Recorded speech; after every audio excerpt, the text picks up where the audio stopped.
বাজার থেকে বড় একটা রুই মাছ এনেছি। ভালো করে ধুয়ে তারপর রান্না করবি, ঠিক আছে? মাছ তো সারা জীবন পানিতেই ছিল, এটা আবার ধোয়ার কি দরকার?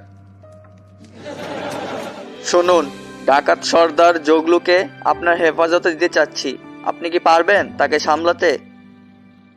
পারবো না মানে? বেশি তেড়িবেড়ি করলে ঘাড় ধাক্কা দিয়ে জেলখানা থেকে বের করে দেব।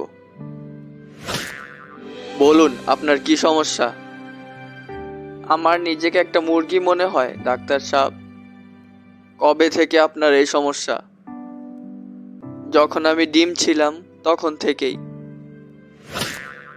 আপনি যে নাইট গার্ডের চাকরির জন্য এসেছেন, আপনার কি বিশেষ যোগ্যতা আছে?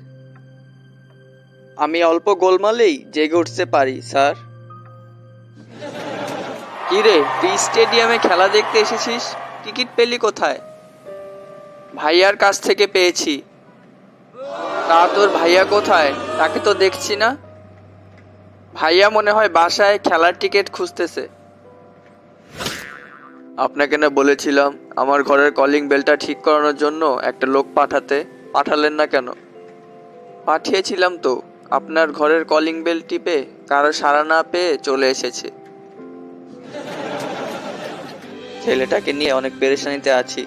ঘরে ওর জন্য একটা টাকাও রাখতে পারি না। সব টাকা চুরি করে নিয়ে যায়। কি যে করি, একটা বুদ্ধি দে তো। তুই এক কাজ কর, সব টাকা ওর বইয়ের মধ্যে রেখে দে। দেখবি ওর পরীক্ষার আগ পর্যন্ত সব টাকা নিরাপদ থাকবে। একদম ঠিক বলেছিস।